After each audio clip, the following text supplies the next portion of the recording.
Fazendo uma rápida introdução ao estudo da hermenêutica jurídica, o ministro Barroso vai colocar que a hermenêutica é um domínio teórico voltado para a identificação, desenvolvimento e sistematização dos princípios do direito. A interpretação jurídica seria uma atividade reveladora do sentido das normas. Levando em conta a natureza da linguagem da Constituição, sua posição hierárquica e sua dimensão social e política, ela teria uma relação especial com a interpretação do direito, a colocando numa posição especial com o resto do ordenamento jurídico. Dando continuidade à nossa explicação, para o jurista Eros Grau, texto e norma não são a mesma coisa. Não se interpreta a norma já é fruto da interpretação. A interpretação se basearia no texto normativo, que seria norma em estado potencial. A interpretação também se basearia não só no texto normativo, mas também em outros elementos, como por exemplo o suporte fático, que seria a situação concreta que o texto regula. O intérprete não interpreta somente o texto, mas também interpreta a realidade. Para ele, também está totalmente superado o conceito de mens legislatore, que seria a vontade do legislador. Até porque os termos em aberto da lei podem tomar significados totalmente diferentes daqueles pretendidos pelo legislador. Bom dia, meu nome é Isabel e eu vou falar sobre o que são os princípios. Segundo o ministro Luiz Roberto Barroso, são um conjunto de normas que espelham a ideologia da Constituição, seus postulados básicos e seus fins. Dito de forma sumária, os princípios constitucionais são as normas eleitas pelo Constituinte como fundamentos ou qualificações essenciais da ordem jurídica que institui. Ou seja, os princípios eles são os pilares estruturantes da Constituição. Eles são os responsáveis por informar, orientar e inspirarem as regras gerais do ordenamento jurídico. Eles devem ser observados tanto na criação, quanto na aplicação, quanto na interpretação dessas leis. Diante disso, é importante perceber que quando é violado um princípio, ele é muito mais grave do que uma regra comum, porque ele atinge todo o ordenamento jurídico de uma nação.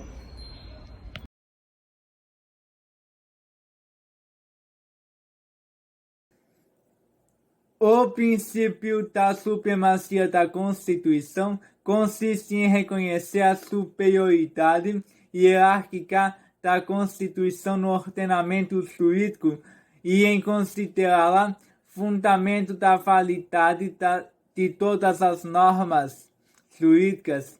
Esse princípio tem dois pressupostos. O primeiro deles consiste em observar que o texto constitucional é implementado pelo poder constituinte originário com a finalidade de estruturar os principais órgãos estatais, bem como assegurar direitos e garantias individuais em face da ação estatal. O segundo pressuposto consiste na necessidade de existir o controle de constitucionalidade das leis para preservar a estabilidade da Constituição. Enfim, com base na superioridade hierárquica e na concepção de compatibilidade vertical, petulância afirma que uma norma infraconstitucional incompatível com a Constituição deve ser declarada inválida. Olá! Dando continuidade aos princípios, nós temos a presunção de constitucionalidade.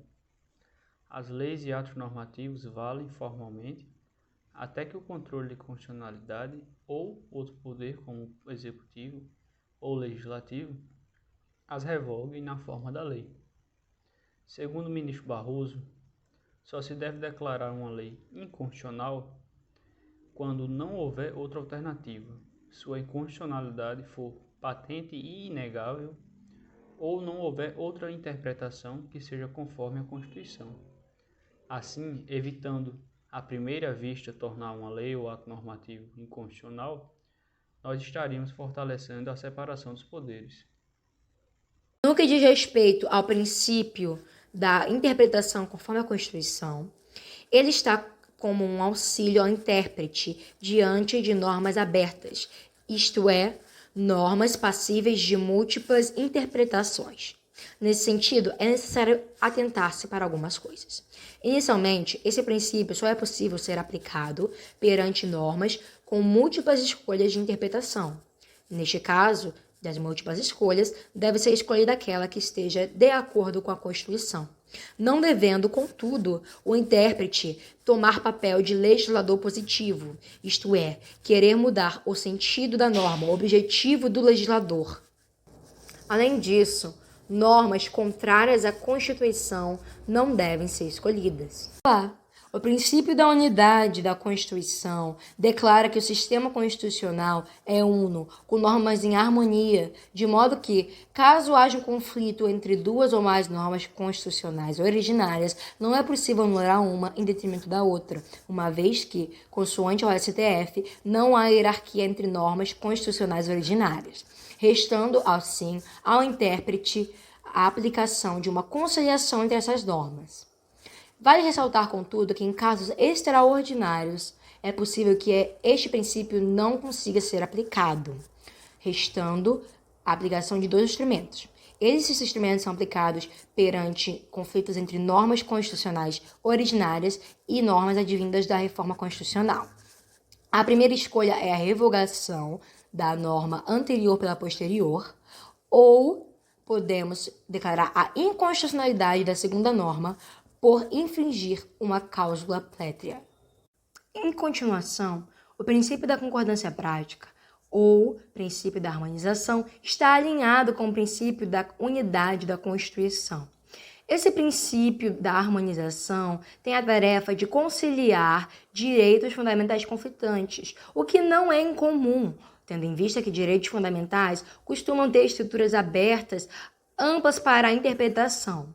Baseados na mesma premissa de que o sistema jurídico é uno, o princípio da harmonização busca alinhar os bens jurídicos fundamentais, de modo que não haja exclusão de um pelo outro. Todos nós sabemos que as normas constitucionais são dotadas de uma mínima eficiência. Caso contrário, nem estariam na nossa Carta Magna. Mas o que realmente garante que essas normas sejam eficazes em seu grau máximo possível? Aí que entra o princípio da máxima efetividade.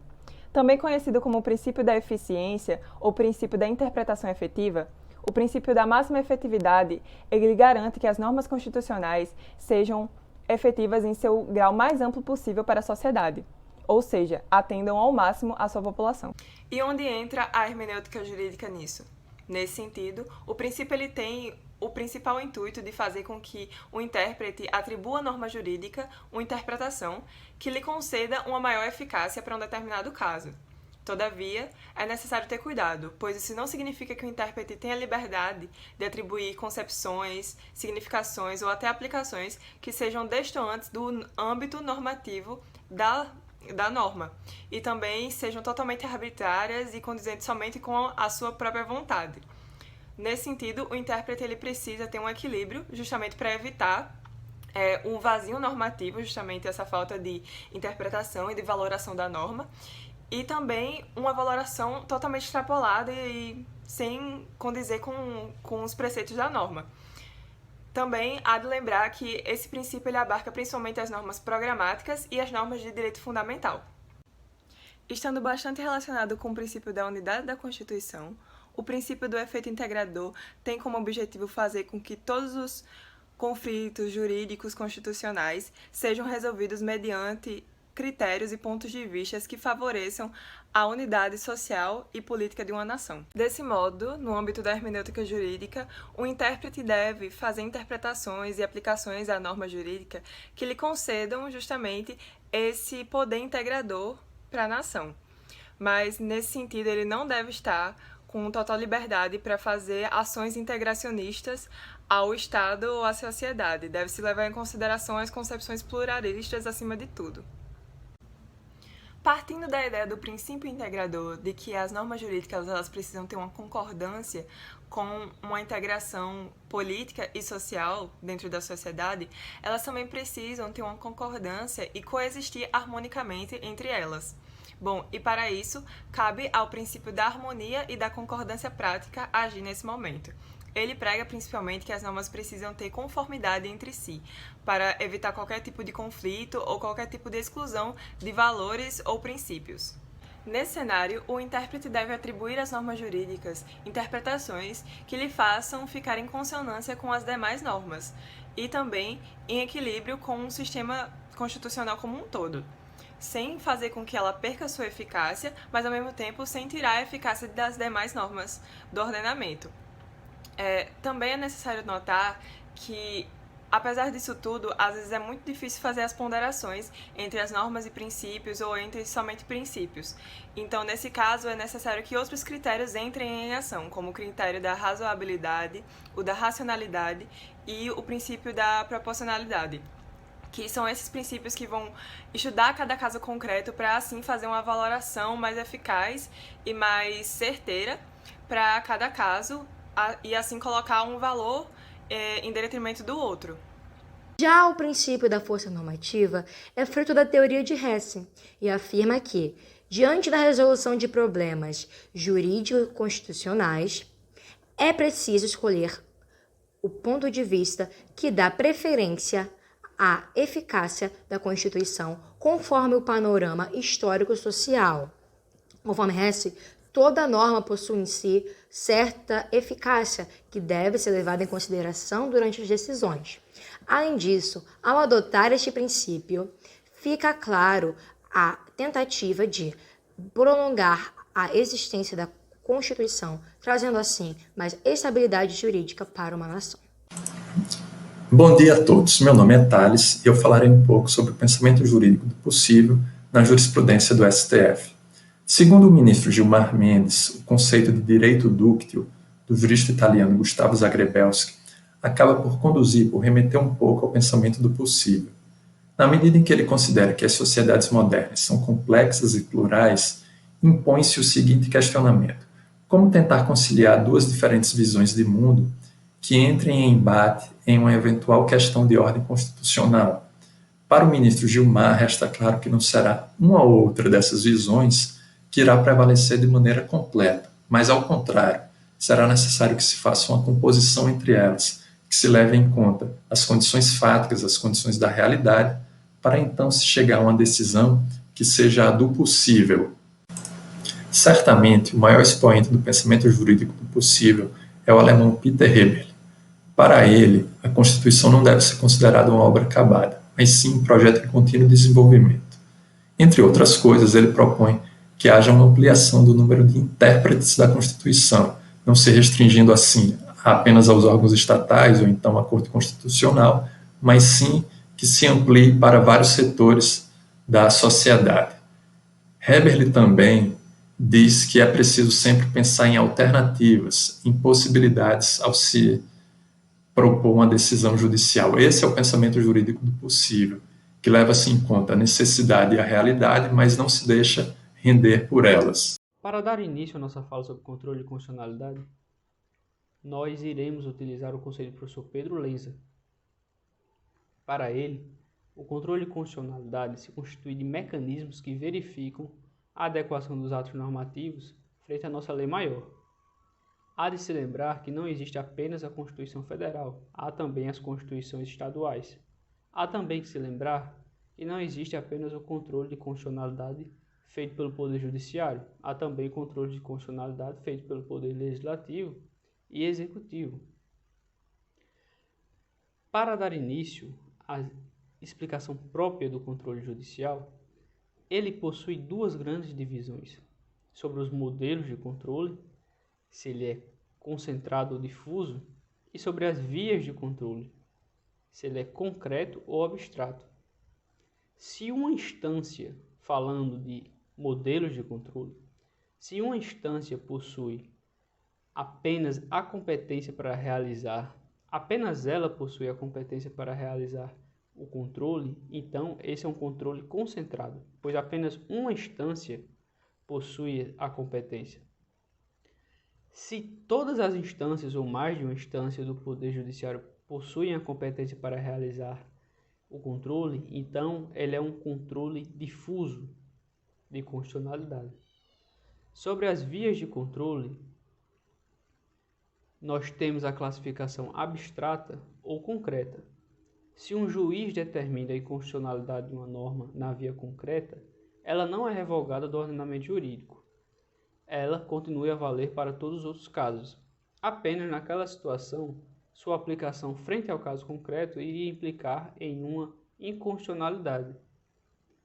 Agora, a via abstrata discute a inconstitucionalidade da norma frente à própria Constituição Federal e o ordenamento jurídico. É uma via formal. Se uma norma é declarada inconstitucional na via abstrata, ela é revogada de todo o ordenamento jurídico. Logo, a via concreta discute a constitucionalidade ou inconstitucionalidade frente ao caso concreto, e a via abstrata discute a própria inconstitucionalidade da norma na via formal, frente a todo o ordenamento jurídico. Um exemplo de julgado do STF, no qual chegou a ser evocado o pensamento jurídico do possível, na fundamentação de ao menos um dos votos, é aquele referente à composição de parte das vagas dos tribunais regionais do trabalho, especificamente aquelas vagas que são destinadas aos membros do Ministério Público do Trabalho. Diz o artigo 94 da Constituição Federal que esses membros do Ministério Público devem ter pelo menos 10 anos de carreira para que possam ser indicados pelo respectivo órgão de representação para compor uma lista sêxtupla, que então é repassada ao Tribunal Regional do Trabalho, que reduz esses 6 nomes a 3, forma uma lista tríplice, que é então repassado para o Presidente da República, de maneira que ele possa então escolher o novo integrante do Tribunal Regional do Trabalho. Acontece que, em virtude da multiplicação desses tribunais regionais do trabalho pelo país, chegou-se a uma situação em que não havia uma quantidade suficiente de membros do Ministério Público do Trabalho que tivessem pelo menos 10 anos de carreira. Então, seu órgão de representação passou a indicar aqueles membros com menos de 10 anos. Assim, a questão que foi colocada perante o STF é: será que essa situação seria constitucionalmente aceitável? Inicialmente, o STF entendeu que não seria, que se porventura houvesse só 4 integrantes do MPT com 10 anos de carreira, então a lista pararia aí por 4 nomes e não seria uma lista sêxtupla de fato. Mas após a oposição de embargos infringentes pelo então Procurador-Geral da República perante o próprio STF, a decisão acabou por ser reformada e a Corte Suprema entendeu que sim, que seria aceitável que membros do Ministério Público do Trabalho com menos de 10 anos de carreira pudessem compor essas listas sêxtuplas, mesmo contrariando o que diz o artigo 94 da Constituição. Porque, no final das contas, se considerou que mais importante do que esse fator experiência seria o equilíbrio entre os poderes, de maneira que tanto o Poder Judiciário, na figura do TRT, quanto o Poder Executivo, na figura do Presidente da República, tivessem a oportunidade de escolher, a partir de uma lista sêxtupla, ou então a partir de uma lista tríplice, 3 ou 1 desses nomes que passaria para a etapa seguinte para compor a vaga do Tribunal Regional do Trabalho. Se porventura aquela lista sêxtupla inicial tivesse, digamos, só 3 nomes, então o Poder Judiciário, na figura do TRT, já não poderia mais ter a oportunidade de escolha. Necessariamente, esses 3 nomes é que formariam a lista tríplice a ser passada para o Presidente da República. E digamos que essa lista sêxtupla fosse uma situação dramática que tivesse apenas um nome com mais de 10 anos de carreira. Então, nem mesmo o Presidente da República teria a oportunidade de escolha, ele seria meio que obrigado a escolher esse nome. Então, estaria violado o equilíbrio entre os poderes na visão do STF. Um outro exemplo que está relacionado ao pensamento jurídico do possível diz respeito a uma lei que foi instituída em 1989, que passou a conceder prazos dobrados para as defensorias públicas dentro das ações penais. Questionou-se a constitucionalidade dessa lei pelo fato de que o Ministério Público, que é a parte adversária da Defensoria Pública, tem um prazo determinado e as defensorias passaram a ter um prazo duplicado. Então, queria-se saber se essa assimetria de condições seria algo aceitável à luz da Constituição. O STF entendeu que sim, pelo fato de que as defensorias públicas ainda não apresentavam, à época, uma boa estruturação pelo país. Então, até que elas venham a ter condições boas, adequadas, de maneira que esteja em condições de igualdade com o Ministério Público, será possível conceder esse prazo dobrado para as defensorias públicas. Então, se diz que essa lei em questão, essa lei de 1989, é uma lei em trânsito para a inconstitucionalidade, ou então que ela é dotada de uma progressiva inconstitucionalidade. Em 2011, o STF decidiu anular qualquer significado que possa ser atrelado à Lei 1723 do Código Civil para impossibilitar o reconhecimento da união estável homoafetiva como entidade familiar. A decisão é resultado de ações protocoladas que alegavam uma ofensa aos princípios constitucionais da dignidade humana, da liberdade e da igualdade. Na decisão, o ministro Ares Brito argumentou pelo princípio da não discriminação e toda a casa votou unanimemente a favor da decisão.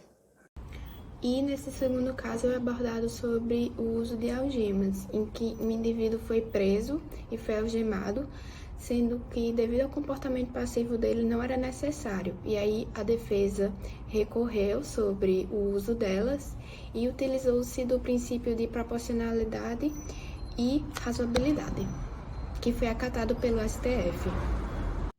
Finalizando agora a nossa apresentação, nós agradecemos a audiência de todos. Esperamos que todos tenham gostado e feito um bom proveito da nossa apresentação. E vamos colocar nossas referências logo a seguir. E estamos à disposição para responder as dúvidas que se encontrem ao nosso alcance. Muito obrigado.